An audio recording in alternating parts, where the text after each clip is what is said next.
Hey everyone, Mr. Devil here, Kenny Danico, 3-time Stanley Cup champion of the New Jersey Devils, and you're listening to the Uncle Puckers New Jersey Devils podcast. Let's go Devils!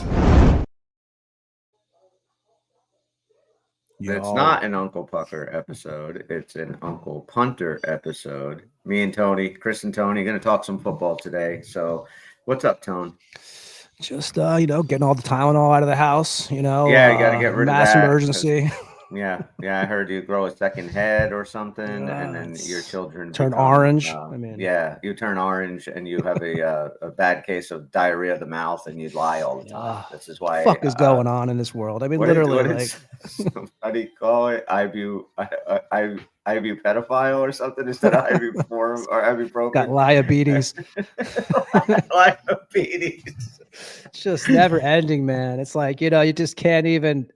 And I've been, me, I'm not very big into the whole political world, but Jesus Christ, there's no way to stay away from it. It's like you think I moved far away enough to, to get away from it, but not far enough because, it's spreading like a disease. It's fucking insane. It's absolutely insane. And this is why, just so people know, any of our listeners know, this is why we do a podcast about hockey and football, because the real world sucks. And it really sucks being in that real world most of the time.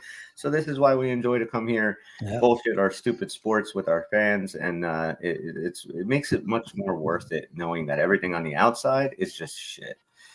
Chris, before we get to the sports stuff, you have, no matter who you are, if you're left, right, yellow, blue, whatever the hell you are, no one can deny that the people hate each other more than ever right now. It's a very sad time. It's just no matter what you like, what you dislike, it's the worst I've ever seen it in my life. So, and it's going to get a lot worse. That's the problem. It's going to get the tracks are all laid right for this to get as bad as possible. And isn't today the rapture too? Like, don't we have to put that on the list? Because we know where I'm headed. I think it's going to be nice having Earth a lot less crowded on account that I know I'm not going anywhere. So that might be fun. I wanted to go somewhere Sunday. I'll tell you that. Anywhere but the front of the TV, man. Marcus Mariota comes in and just fucking annihilates you guys. I'm confused by that, because last time I checked, the last 5 or 6 or 7 or 10 years, Marcus Mariota was a dog shit quarterback. What happened in that game? Because I didn't watch it. I didn't have Red Zone on this week. So I go back to no matter who we play. So as a Raider fan, there's a lot of disappointment. It's kind of, and this quarterback is a very good quarterback, and I wish we would have had him actually. I go back to Baker Mayfield. Comes in as a backup against the Raiders a couple years ago. Everyone's like, oh, the Raiders should have this game. This should be easy. Baker doesn't even know the plays. Oh, this is when he was with the Rams, right? Yeah, Baker beats us. Baker beats us like it was nothing, I'm telling you, Sunday, I'll always pick the Raiders. I'll never go against them. So anybody who wonders why I always pick them, I'll never go against them. But I said to my wife when we sit down to watch the game, she's like, well, it's a backup. I said, no, he's going to run all over us right away. Right. I mean, we actually made him fumble once. If not, it would have been a worse score. Just a mid, dude. As a Raider fan, it was very disappointing. Very, very, very much, very big letdown. Saw a lot. The offensive line's awful. Tucker, 4 touchdowns this year, though. I mean, this guy out of nowhere has been awesome for us. You finally have somebody to give him the ball. And if you look at it seems so misleading watching that game. I look at our boy Gino's numbers. It looks a lot better than it felt. He had 3 touchdowns, threw a decent amount of yards, no turnovers. Problem was, man, is he got sacked. I think I want to say 5 times in the first half.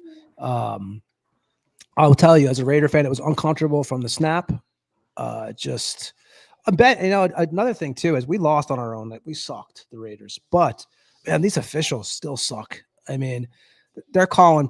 Even the announcer for the Commanders is like, "Well, you got to let these guys play. I mean, you can't just give them flags for everything." And just a disappointing. I had a totally different day than you, man. I know you had a much better Sunday than I have. And Tim had such a bad Monday night. He didn't even show up today. No, he took off. He played hooky. Now, hang on. I got to let my idiot dogs out. No problem. Keep things going. I'll just talk to myself here, But yeah, it was a rough one, man. I have to say. And this week too, man, watching some of those games, you just never know. It's who's going to win. It just goes to show you some of those. I mean, look at the. So I was saying, Chris, I was just talking to myself because you stepped away for a second. I figured there's probably still listeners. Probably quite a bit. What a weird week, though, and it just goes to show you in the NFL that anybody could win at any given moment. Some of the games that happened this week, I was like, you never would have picked them. And I mean, I think the only thing that could be worse than being a Raider fan is maybe being a Jets fan. Well, even like there were so many games that just went completely crazy this week. And as far as the Vikings, Geno Smith, he did have a great game. I mean, he went 19 for 29. Looks that way, right? 289 yards and 3 touchdowns, as opposed to Mariota, who went 15 for 21, 207 yards and a touchdown. But Marcus ran a lot more actually. Yes. But, we actually, like I said, he had made a big run in the first quarter, I believe it was, and we actually had caused him to fumble, but it would have been like a 40-yard run if he wouldn't make the turnover. Yeah. So it was not a fun game at all. No, and it wasn't. And I was rooting for you guys because I think that the Commanders are going to be a team down the road that anybody who gets into the playoffs might have to deal with. So I was really hoping for a loss for them. As far as the Viking game, we both picked the Vikings to win. I think we expected them to kind of come out a little bit different than they did against the Falcons on the Sunday night last week. And holy shit, did the defense show up. I mean, this is the defense that I think every Viking fan has wanted to see since Kevin O'Connell and Brian Flores kind of took over. Isaiah Rodgers. I mean, here's a dude who, didn't get full playing time in Indianapolis, ended up getting suspended for the gambling thing, lost a whole year. Last year, he goes with Philadelphia as a DB that, is a rotational DB. I mean, he's not a number one. He's not a number two. He's coming in, spot time action, plays very, very good. And Brian Flores identified him as this guy. We got to get this guy. He was the first dude that the Vikings signed when free agency opened up. Brian Flores came out saying, this is a guy that I want on this team, that he felt he could do the things that for Minnesota that he's done. And that game might be the best defensive game that anybody has ever played. I mean, the guy must have been stoked. An interception, return for a touchdown. The 2 forced fumbles and another scoop and score. And that second touchdown that he scored, where he punched the ball out, fell on top of it, picked it up, and then ran it like 60 yards for the second touchdown that he scored, was an absolute thing of beauty. And then you had a competent veteran quarterback in Carson Wentz, who doesn't need to do everything. Not when you run the ball the way that you did with Jordan Mason, not when your offensive line is actually pretty much intact, like your left tackle's back and Christian Darrisaw. I mean, that is night and day. So it was very cool to see. Big game next week against Pittsburgh on Sunday morning. And we'll see. They're 2-1. Packers are 2-1. The Lions are 2-1. This division's tight. What is the JJ report? So the JJ report right now is a high ankle sprain, and it looks like, according to O'Connell, he will be out for the next 2 weeks. They have Pittsburgh and Dublin on Sunday, and then they have the Cleveland Browns in London the following Sunday. Then they have their bye week. Then they're home against, that would be week 7. They're home against Philadelphia. And apparently they're hoping to get JJ McCarthy back for hello. He's hoping to get JJ McCarthy back for that game against Philadelphia. I will tell Viking fans this. Do not be surprised if JJ McCarthy does not take the field again this year.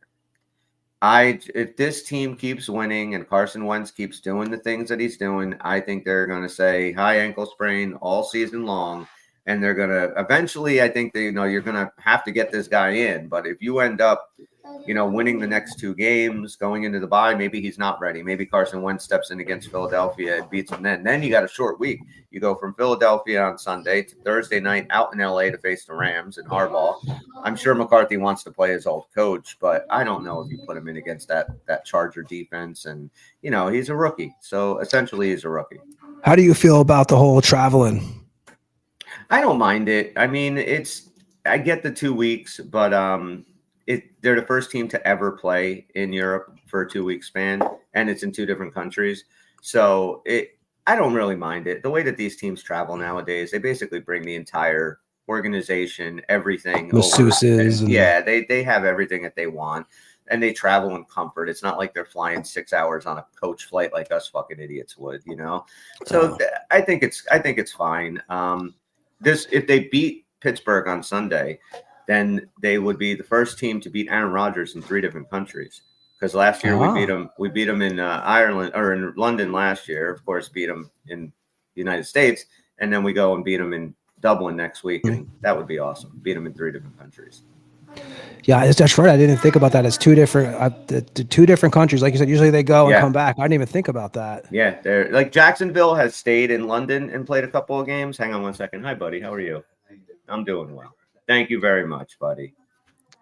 Yours is much bigger. My first birthday wish from my son. Happy birthday, dude. Oh, thank you. Yes, so how's that? So is it the big 5-0 now?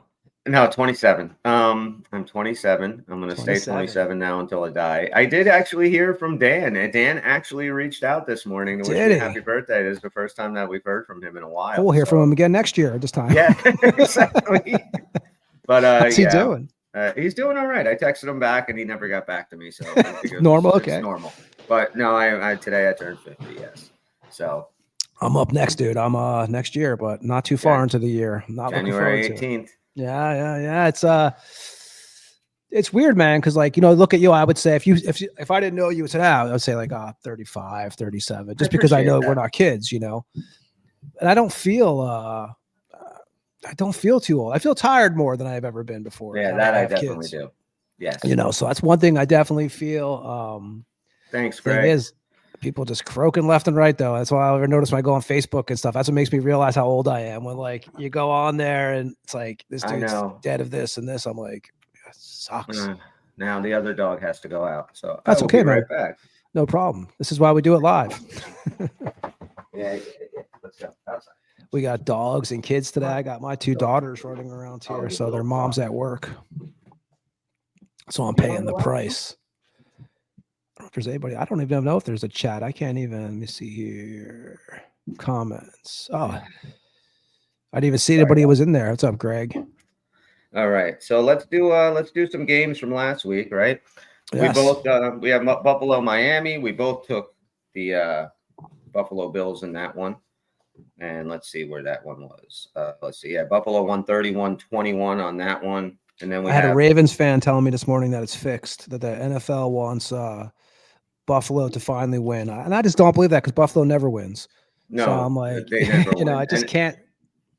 There's just the idea that it's fixed is just so crazy to me. The things that would have to go right for the game to actually be fixed. I understand a ref can throw a penalty here and there, but that doesn't necessarily mean it's deciding a game.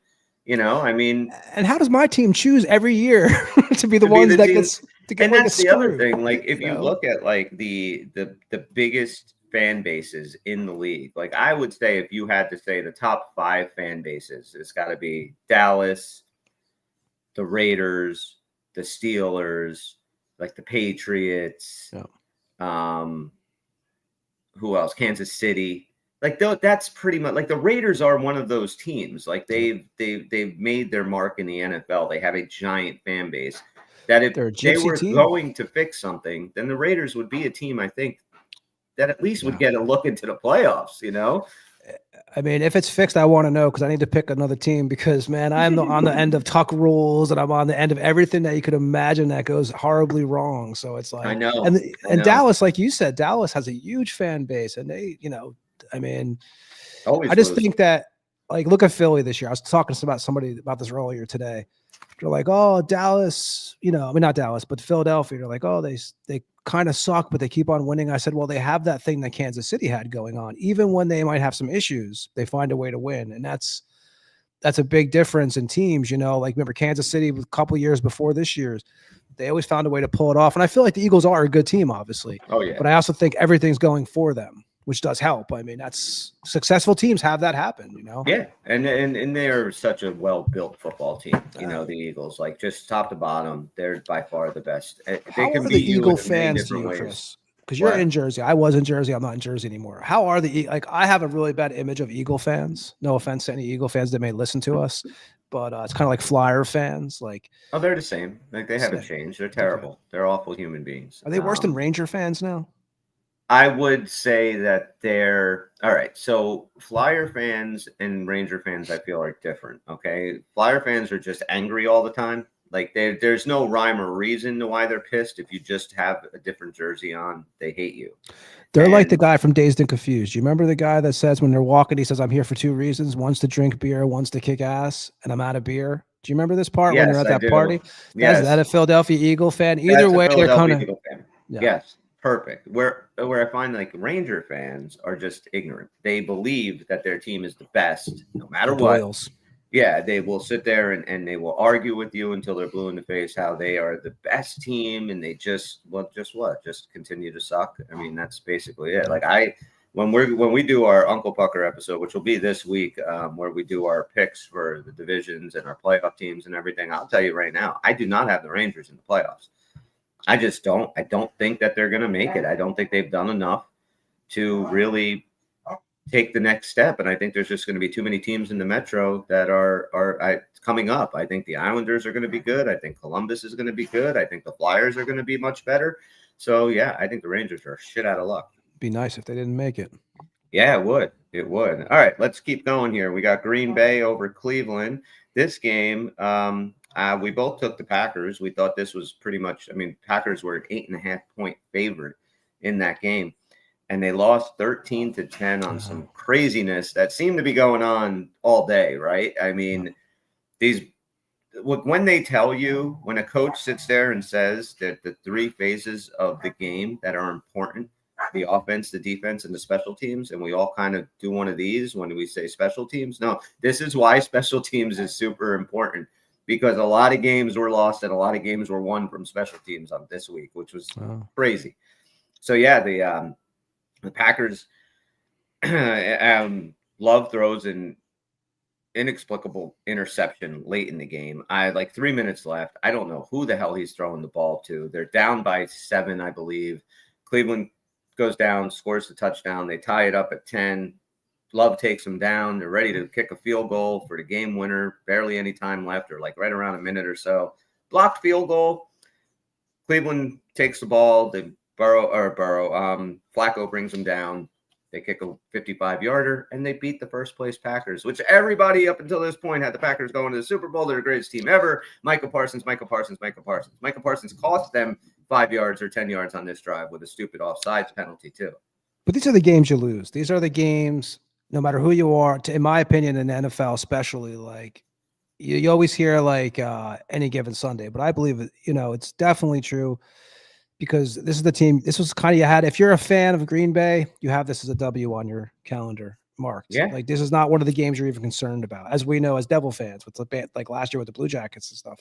But this is the game that comes back and bites you in the ass. It's just funny hearing Flacco's name, because, you forget. Like, when you don't watch Cleveland, you almost forget that he's still in there, He can still throw it, man. The guy can still sling it. And we got him in 2 weeks. So then we go to another game that had crazy special teams implications. The Rams were in Philadelphia. Philadelphia was favored by 3 points. It ended up closing, I think, at 4.5 that the Flyers had. They were favored. And that game, we both took the Rams to win, and the Rams lost. Eagles win this thing 33-26. This was a crazy game. The Rams dominated. I think it was a 20-something point lead. Hurts brings them back in the second half on a 4th and whatever. He hits Devontae Smith in the end zone. They tie. They go up 1. They go for the 2 points. They don't get it.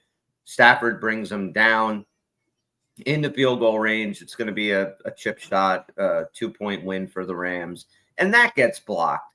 And it gets picked up by like a 400-pound fat man who, I'm always happy for those guys though. But if he just sat on the ball, the Eagles wouldn't have covered. I would have hit my parlay because I took the Rams at -4 or +4.5, and he runs it back, and they end up winning the fucking game by 7 points, 6 points. So that just blew that out of the way. I just remember him running down the field. I always think of Jay and Silent Bob from Mallrats. Fly, fat ass, fly. Fly, fat ass, fly. I was like, yo.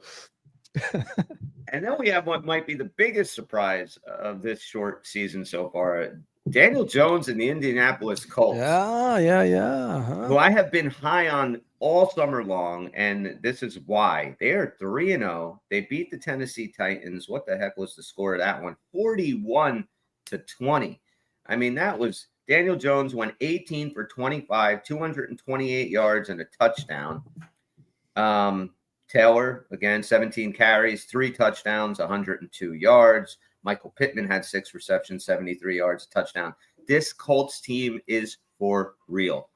And if anybody thinks that they're going to go and play the Colts and it's going to be like it's been the last few years, I think you're extremely underestimating these guys.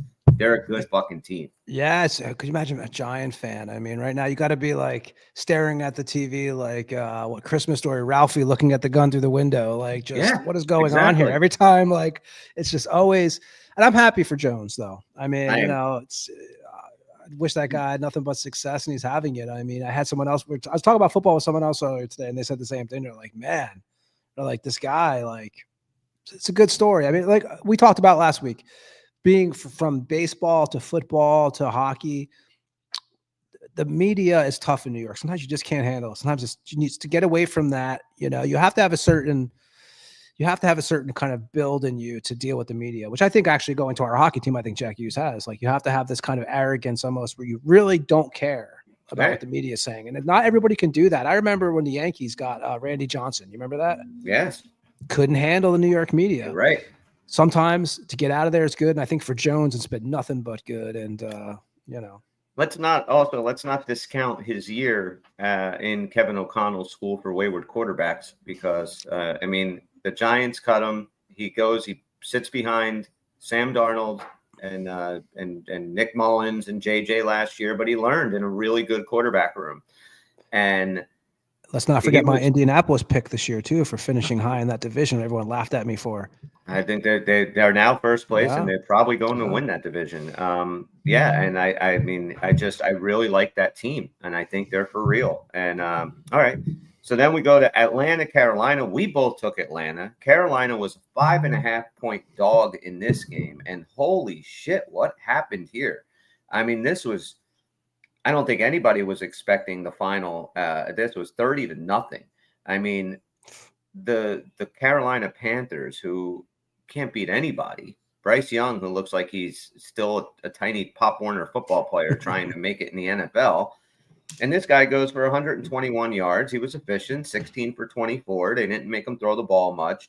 Michael Penix, 18 for 36. He chucked it a lot. He got 172 yards and the 2 INTs. He ended up being replaced by Kirk Cousins late in that game. I don't think there's any reason to think that they're not going to keep Penix under center moving forward. It's one game. Carolina then moves now to 1-2, along with the Falcons at 1-2. That game was surprising. I mean, I was not expecting the Panthers to do that. Let's be honest. All these first 3 weeks have been, if you're a football fan in general, if you're not a fan of certain teams, like for me, it's a little hard so far this season. But if you're a football fan in general, man, it's been pretty good. It's entertaining games, and you really don't know who's going to win every game. I was thinking the other day, as crazy as it sounds, even seeing Aaron Rodgers in a Steelers uniform, I'm like, it makes sense. Like, and he looks pretty good. Yeah, like, you know, so I mean, if you're a football fan, I think so far the first 3 weeks have been a lot of fun. And then we talked a little bit about the Raiders in the Commander game. We both took the Raiders, and that was a Commander win, 41-24. Washington was favored by 3.5. I mean, is there anything you want to add on that? We talked about that game. A lot of problems, offensive line. Some of the play calling I have to question. Defense didn't show up this game. I mean, like you said, you know, with Geno Smith, you look at those numbers, and I will be honest, as a guy who watched the whole game, it's a little deceiving. He didn't have an awful game at all, but like he was under pressure constantly. You had no time to throw the ball. With that offensive line, we have no running game really. There was a couple of runs that were good from our new man, but like Trey Tucker, probably the highlight of the team, 4th touchdown this year, had 3 in this game. 3. Yeah, 3 in this game. And you mentioned special teams, man. They were killing us on kickoff returns. They ran back one for a touchdown. Yeah. Truthfully, as a Raider fan, it was from the beginning till the end. It was a rough game. And not excited. Those are the ones that kill you. You know, it's not fun. You know, like when you go to take the Cincinnati game at one point, and Romo even said it was late in the second quarter, I believe it was right before the end of the half, and they were down by 2 scores, and they get the ball back after halftime, and Burrow's like, this is a huge, Romo said, this is a huge drive. I mean, they score a touchdown, they make this thing 7 points, they get the ball first in the second half. I mean, this is a whole different game in the second half. And after that play is where Isaiah Rodgers punched out the ball, brought it back for the other touchdown, and then the next drive, still in the first half, they kick they get another interception, I believe, and then the offense, Wentz brings them down and scores a touchdown. So going from being down 14 points, now they're down 28 points. That's going crushing. into half, and it was just in a matter of, I think, 70 something seconds. They scored 2 touchdowns, and next thing you know, the game goes from hopeful to why bother watching the second half? Why show up? You know what drives me crazy? What drove me crazy with this Raider game too? The second half, like there was like again, I could be off, probably like a minute left, right? Raiders get the ball, no urgency. They're content going to the line. I hate that because I do too. I'm not a professional coach or anything like that, but I realize that our team has a lot of troubles. Like score now because it's you have to score, and they're running the ball. It was like second and like again, I'm off by a couple yards, but it's like maybe second and 14, right? And they've run the ball, or second and 20. I'm like, what are you doing? Like, yeah, I hate that too. I hate it. It makes me so frustrated. And I get the mindset, right? Yeah, you don't want to put the ball in harm's way before the end of a half or, something like that. You want to at least get away with some points or just keep things status quo going into halftime. But it is frustrating when it's like it's 3rd and 18 and you run a fucking draw play. It's like, come on. What are we doing? I could stop. Me and you could stop that right. probably. You're not getting the first down. Yeah. Oh, man. And then we go Pittsburgh and New England. This was actually a game that the Patriots should have won. Old school uniforms on. They did. They had the old school ones.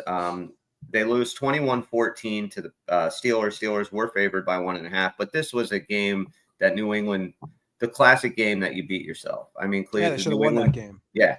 Ramondre Stevenson has the fumble at the 1-yard line, right on the goal line, rather. That's a touchdown. That's off the board. I think that Drake May threw an interception right in the end zone again.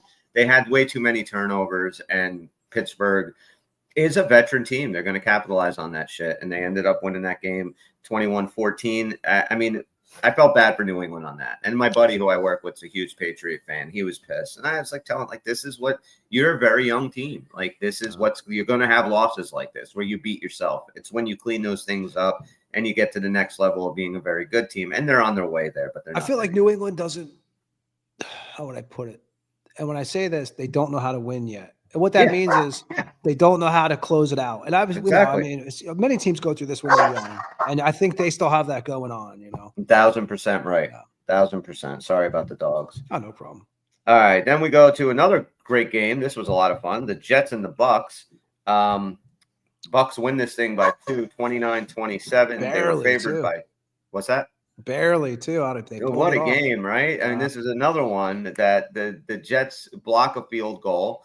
They run it back for a touchdown to take the lead, but you can't leave Baker Mayfield time. He still has some time. He brings them down. They kick the field goal. They win it.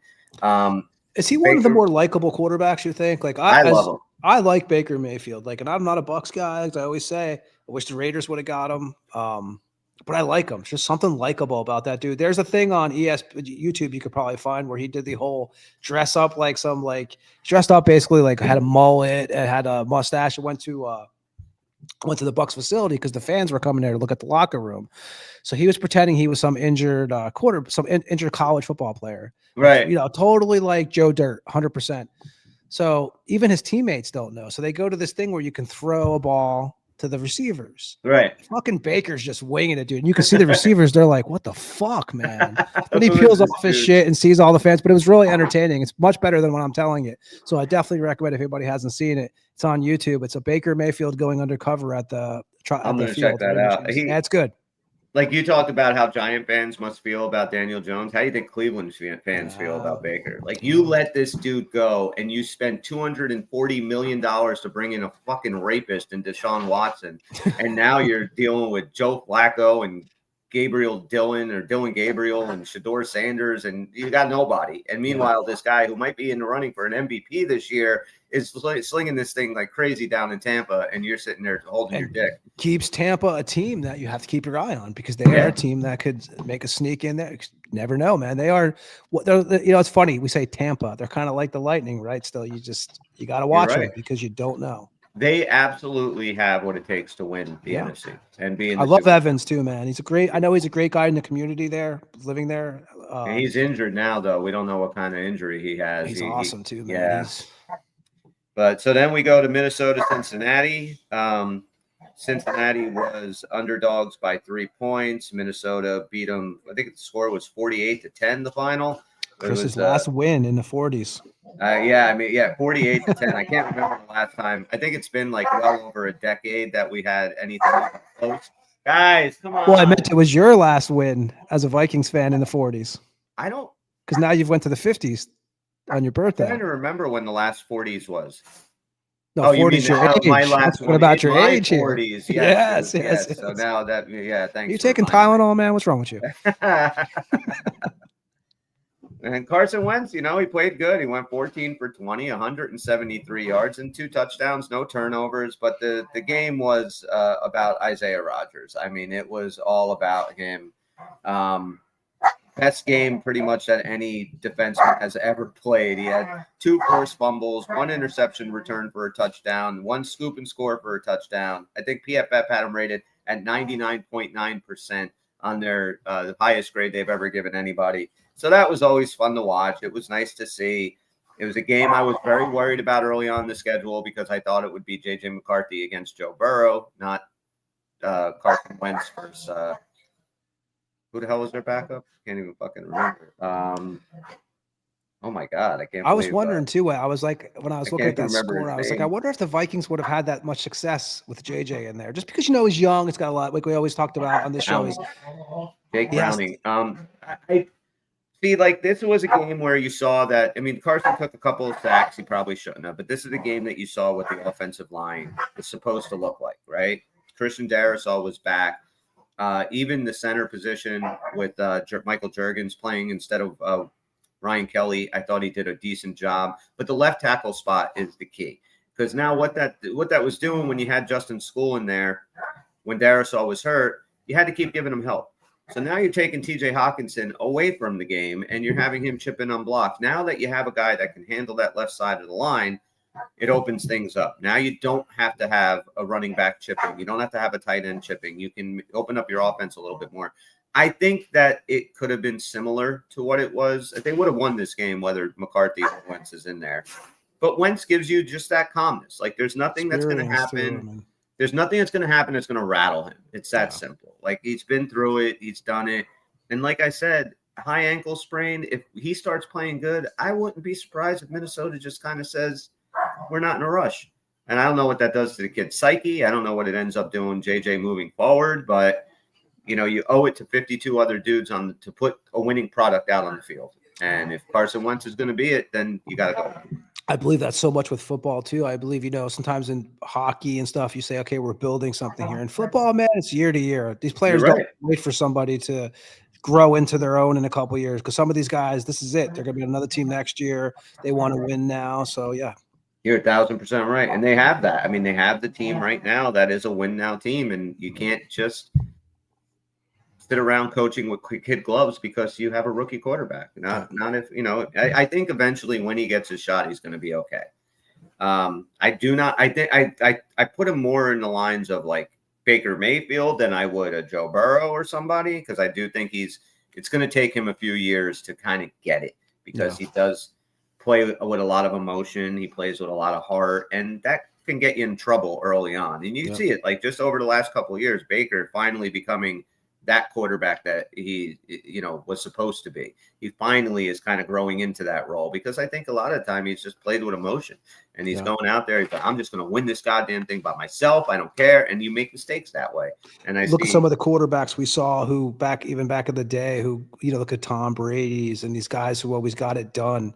They didn't show it was emotion, but it was such a driven thing. Like throw an interception, go back, get pissed off, go right back out there. But they were also smart enough they were brought in by emotion and it fueled them, but they were also smart enough to know how to get it done. Where JJ's learning that. And we go to two teams in your division, the Chargers against the Broncos.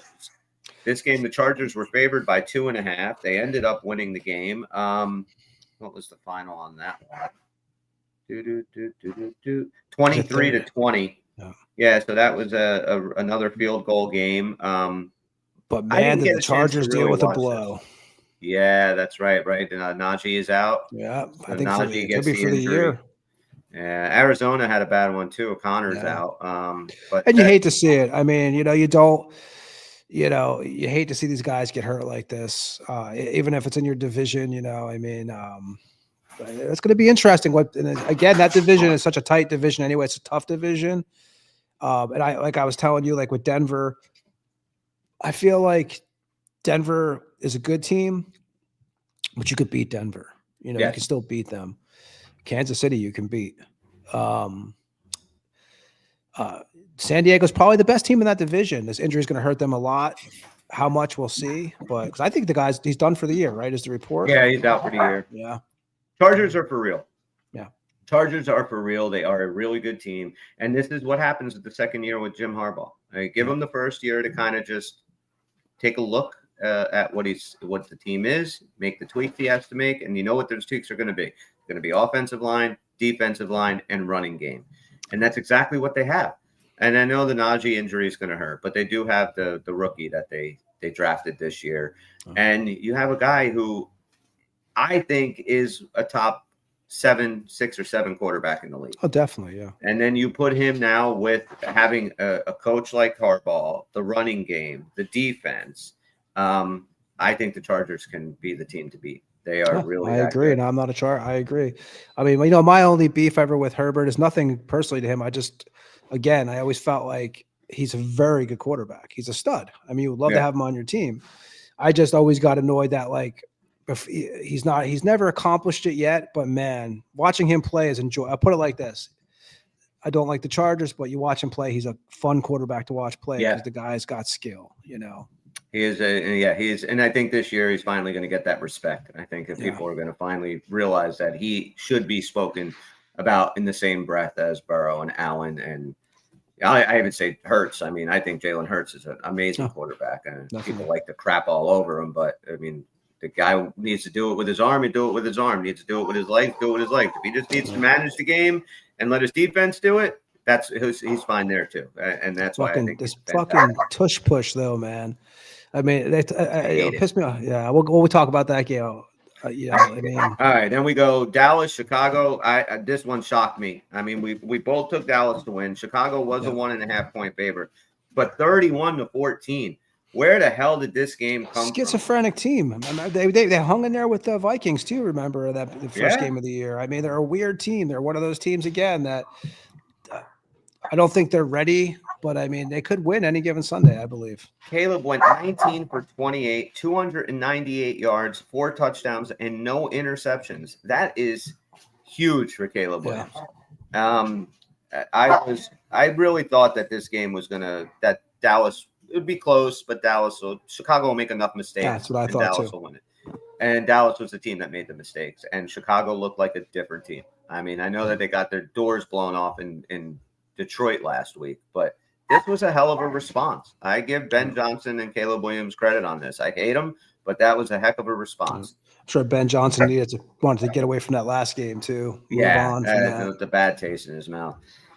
And then we go Arizona, San Francisco. You took Arizona. I took San Francisco. I won. You lost. San Francisco was a 1.5 point favorite. And how did that game end up? Let's see. 16-15. I'm trying to remember this one. I did not watch that game at all. It was one of those just scores I saw at the end of I'll be honest, my game was a 1:00 game, and I was very hating football by 4:00. I get you. I get it.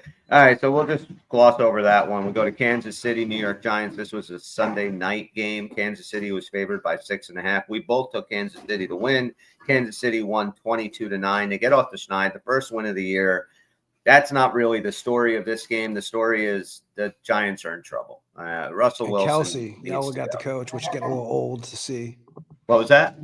And Kelsey yelling at the Was he coach. yelling at Andy Reid again? Dude. Fights just get so old after a while. Well, he needs man. to stop dropping the fucking ball every time Mahomes puts it right into his Exactly. chest, because he's been doing that a lot, you know? Yeah, it was another heated exchange. Oh, I didn't actually see that because I can care less about either one of these teams. Yeah. But the question to me is the Giants quarterback position. Like, it's obvious that Russell Wilson is not the answer. They need Danny, whatever his name, Vito. They got to get back in there. Yeah, he's gone. Tommy DeVito, who's out in DeVito. New England now. Yeah. But this has got to be now time for Jackson Dart, because even if you're ownership at this point, I would be telling Brian Daboll, if you really want to save your job, you better put your quarterback in and let's see what you can do with him. Because, you know, if he thinks that he's just going to run Russell Wilson all year, and then they're going to end up firing him if they don't do well. And now you're going to have a new guy come in who didn't draft Jackson Dart, who might have a different idea of who Jackson Dart should be or could be, and it could end up fucking your whole team up. Dart has to be put in now. Daboll has to see what he has, because you can't be rolling out old ass Russell Wilson and playing and making mistakes like this. Like Russell Wilson. And let's be honest, they're not going to the playoffs. No. So see what you have now. Go out there. Yeah. You're going to be 0-4 next week, most likely. You know, just run them out there and see what you have. Because I mean, it's the Giants. Let's be honest. Again, and I'm speaking from an honest. My team's not going to playoffs either, most likely. You see what you have in that position, you know, because right now it's not working. Yeah, I'm completely with you, man. You have to see what you have. And then the final game last night, Detroit at Baltimore. Baltimore ended up losing this thing. They were 5.5-point favorites by 8, 38-30. I took Baltimore. You took Detroit. That also puts you at 28 wins on the season and me at 31 wins on the season. I didn't do Tim because he wasn't here. So that's where we're at. But that game, I actually didn't watch a lot of the second half. I watched the first half, and then I ended up falling asleep. So I just saw that. I didn't see any highlights either. So no, I just got a message from an angry Ravens fan, like I was saying earlier, that it's fixed. So I kind of knew. And then Tim didn't show up today. He's hanging out with the Amish. Going on. Yeah. So I mean, you know, it's Raven fans are not happy. You know, for Detroit, that's a big win too, because you beat Baltimore. That definitely boosts up morale. You know, and if you're going to compete this season, you got to beat the teams like the Baltimores and the Buffaloes, and you know, so yeah. And you're right too. I mean, you go and you lose big time week 1 against Green Bay. It's a bad divisional loss. Everybody's already saying that the loss of Ben Johnson and Aaron Glenn is going to kill this team, and they're not going to be able to recover. And you go and you blow the doors off of the Bears last week. But this was the deciding, like this was the game that I think people can look at and say, all right, the Lions aren't dead and buried. Yeah. They're fine. They're going to be in this thing at the end. And it's you know, in the way the Bears played last week, like this is a 4-team race. Yeah. I mean, you have 2 teams in the North that are 2-1 and 1 team that's 1-2. So you're only a game back from last to first. This is going to be a really fun, interesting division to look at moving forward. But yeah, Detroit is back. So that sucks. And I think you're going to have, it's just, you know, this is going to be, I think, the division to watch. I also think that the AFC West, I mean, I just think that with Cincinnati, with the Chargers doing so well, I mean, we know that the Chiefs aren't going to go away. We know the Raiders are going to get better. We really don't know what the Broncos are yet. So we'll see where that's going to be a heck of a division. I'll be honest, man. I would agree with you about the Raiders until this week left me as an honest fan, man. I'm very frustrated, dude. Like, yeah, I'm very frustrated with that team. There's a lot of things I saw I didn't like. So, I mean, I hope you're right, because I know that, like I said, Monday morning was not very I felt like, you know, you get dressed up, you put the jersey on, you put like the hat on, you look like a jackass sitting on the couch by the second quarter. Isn't it crazy? And you do it all the time. You do it all the time. I had my JJ jersey on when I was watching the first game, the game against Chicago, and like halfway through the second half, like I took it off, I threw it. I'm like, fuck this, I'm done. What am I doing? It's 10 o'clock at night, 11 o'clock at night. I'm sitting around in my jersey like an idiot. And yeah. All right. Turbo, stop crying. All right, let's do this week's games. Cool. Let me just write a couple of these down. My dog is crying for no reason. I What's up, apologize. dog? Holy shit. Wait until you see the line on this Buffalo game. All right. So we're going to just do winners or losers. We will talk about the point spread, even though these are coming from DraftKings as of Tuesday morning. So Thursday night, we have Seattle at Arizona. Arizona is a 1.5 point favorite. You're taking Seattle? I'm going to go Seattle, yeah. I am too. All right. And then from Dublin, for the first game ever to be played in Dublin, Ireland, the Vikings are a 2.5 point favorite over the Steelers. 9:30 a.m. Sunday morning. What do you got? Go Minnesota on this. It's going to be a tight game, though. I think it could actually go either way just because, it's a travel in. There's come some hype built up. But I'm going to go with Minnesota. Yeah, I'm going to take the Vikings, too. I think that there's a lot of good feelings coming off of last week. I think if you look at the Jet-Pittsburgh game of last – or not the Jets. Who did Pittsburgh play last week? Trying to remember, but it doesn't matter. But they were able to move the ball all over them. So I do think Minnesota is going to be able to run the ball. Jets. I think they're going to. Was it the Jets? We played the Jets week 1. No, that was week 1 they played, right? This last game was New England. New England, yeah, that's right. New England was able to move the ball on them. They were able to get themselves into the red zone. I think Minnesota should be able to do that. And we'll see how they do as far as offense. I know that Pittsburgh has a great defense, but we'll see. All right. This is going to be a good one. Philadelphia at Tampa Bay. The Eagles are favored by 3. This is going to be a good game. Philly's first loss, I'm saying. Taking Tampa. Yes. I agree. I think that Tampa is going to continue. They're going to go 4-0. They're going to beat the champs. And then we got the Chargers coming here to play the Giants. The Chargers are a 6-point favorite. San Diego. LA Chargers. Me too. I'm taking the Chargers. All right. New Orleans Saints going into Buffalo. The line is 16.5 points. 16.5. The Saints are not going to come marching in. It's going to be Buffalo. I don't even know if the Saints I don't know if I've ever seen that. It's one of the highest ones I've seen in a long time. Yeah. 16.5 points is crazy. Then we have the Commanders going into Atlanta to play Penix and the Falcons. The Commanders are a 2.5 point favorite in that one. Who do you got? You know what? I'm going to say the Falcons because I'm sure Mariota's going to look like a complete fluke last week against my team, and then it's just going to be like a what the fuck again. Yeah, Atlanta bounces back. I think they win this one. I think Penix has a good game. All right, Tennessee is going out to play the Texans out in Houston, and that is a 7-point favorite for Houston. Let me go with Houston on that.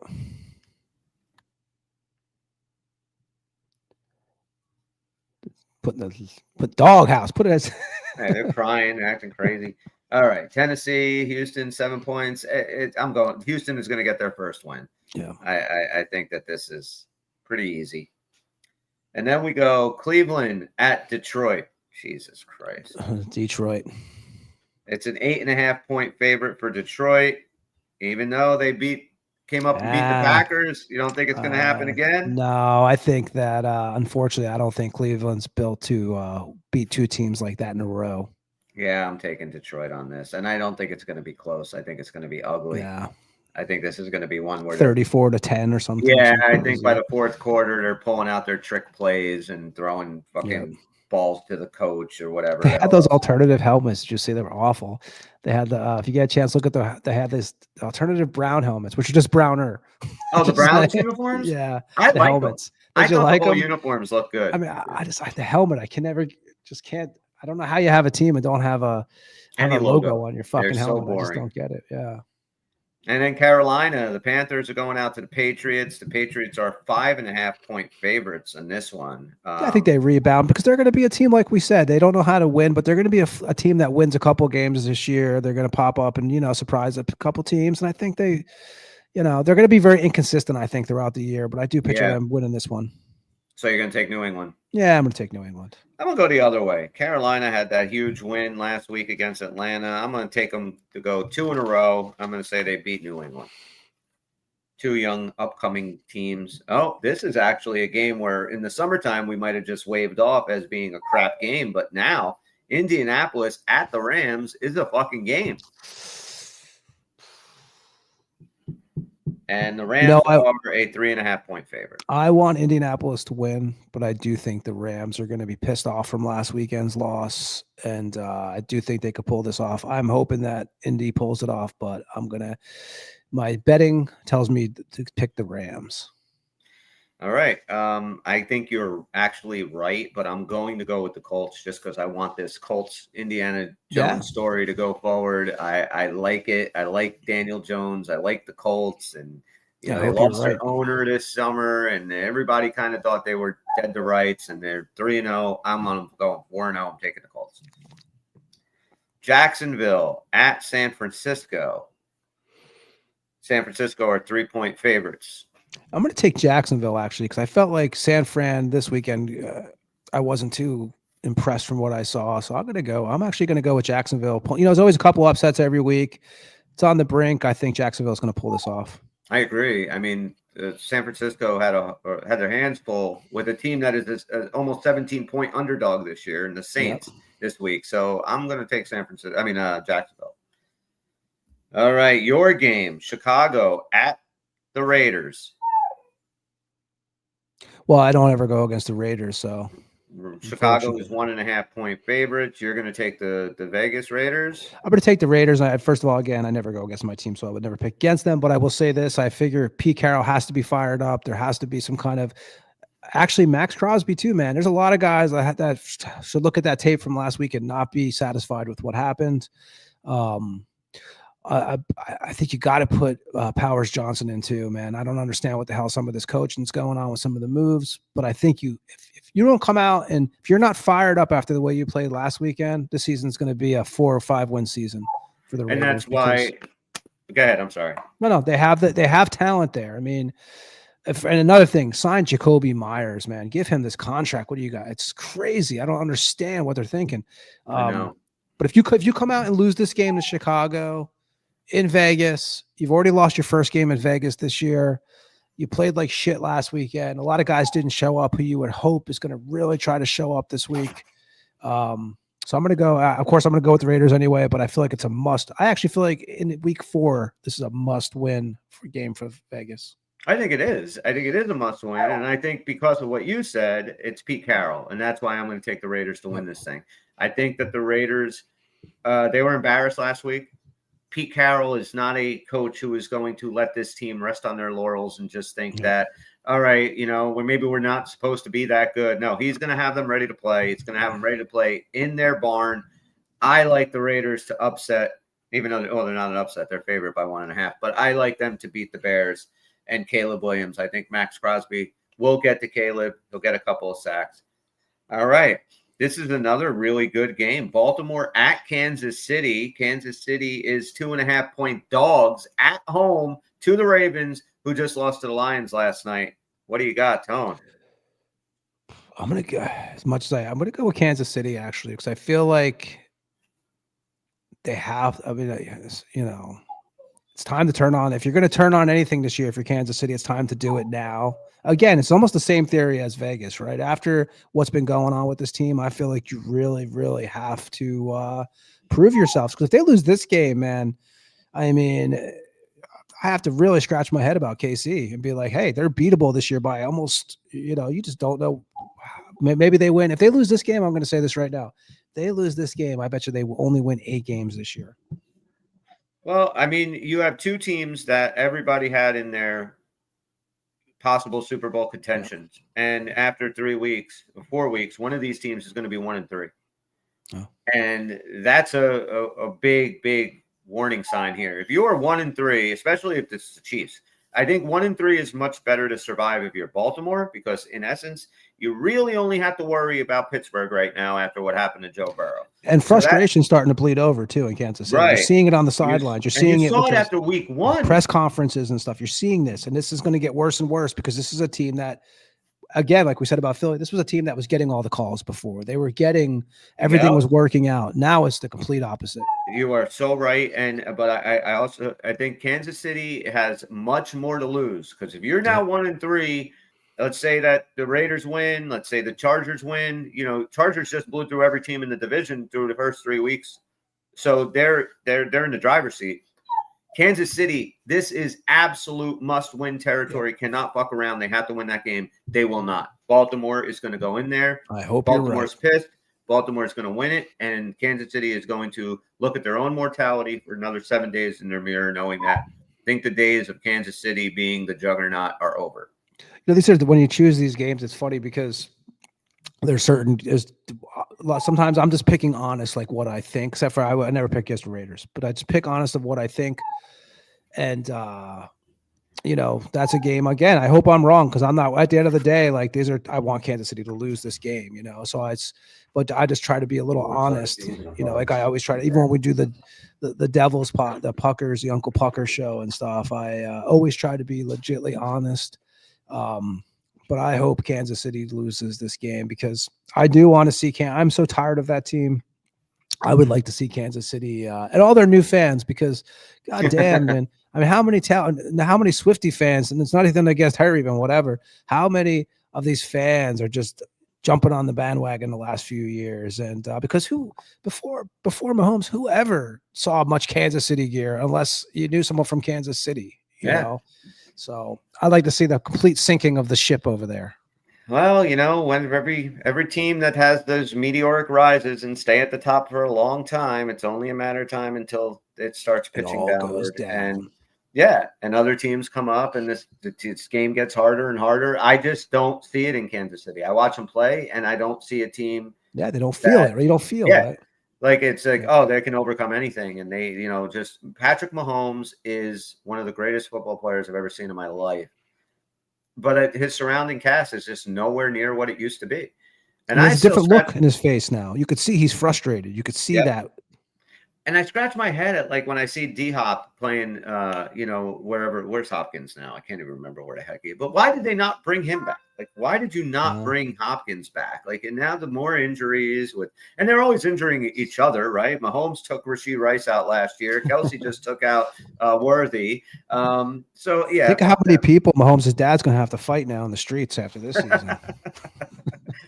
So I think Baltimore wins this thing, and I think Kansas City has to stare at a 1-3 record in a really hard division in a brutal conference. And you got teams like, who are you going to take that playoff spot? I mean, who might take that playoff spot from you? Like, what about the Colts? What about Jacksonville? What about the Broncos? Well, there are a lot of teams that are going to pop up that I think can be problems. So this is going to be a fun one. Michael Parsons going back to Jerry World. Green Bay at Dallas. Green Bay is a 7-point favorite. Both teams lost last week. Green Bay in heartbreaking fashion. Dallas in embarrassing fashion.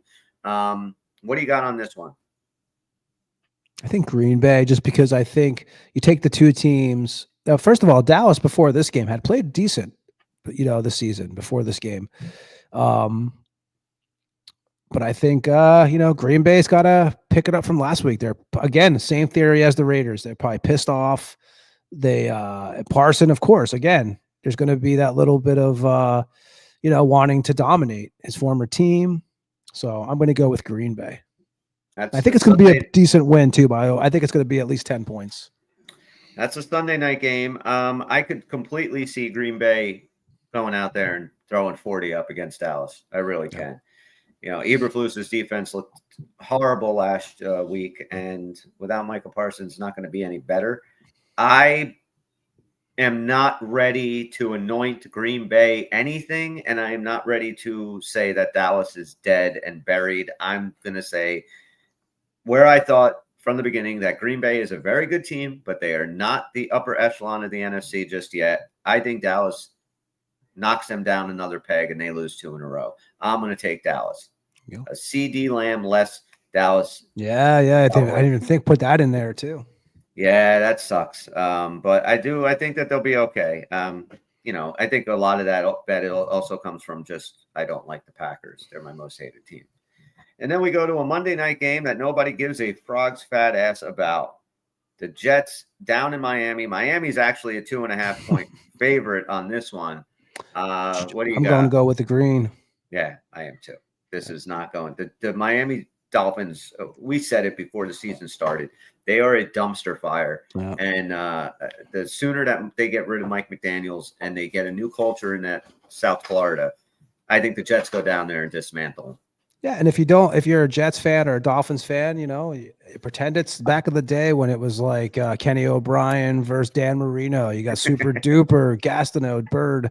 Pretend, but it would be more entertaining. But I do think that the Jets win this game because, like you said, I think at the end of the day, when it's all said and done, I think Miami will have the worst. I need to make sure they don't play the Raiders this year. I'm sure they'll come back and beat the Raiders somehow, Miami, and fucking embarrass me that week.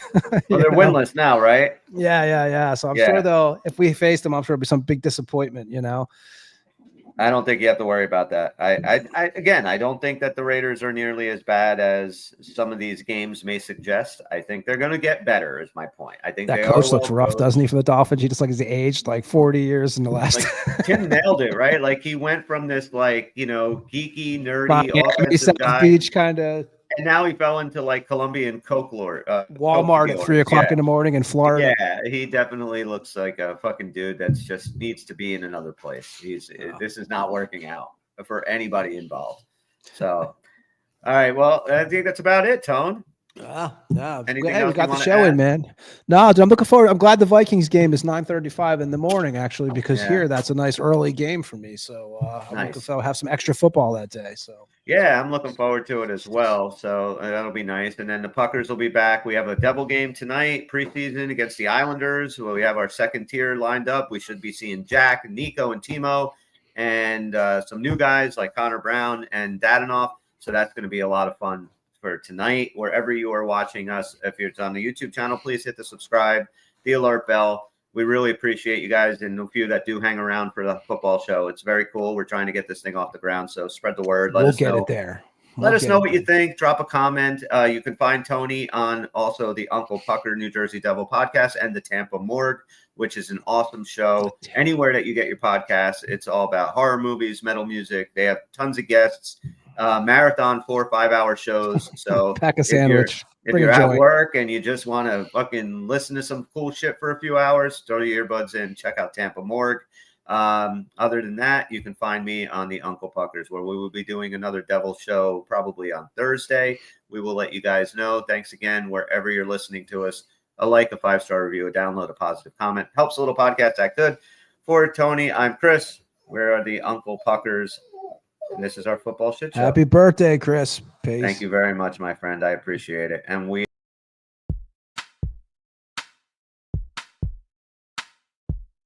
It's over, Johnny. It's over. My kids are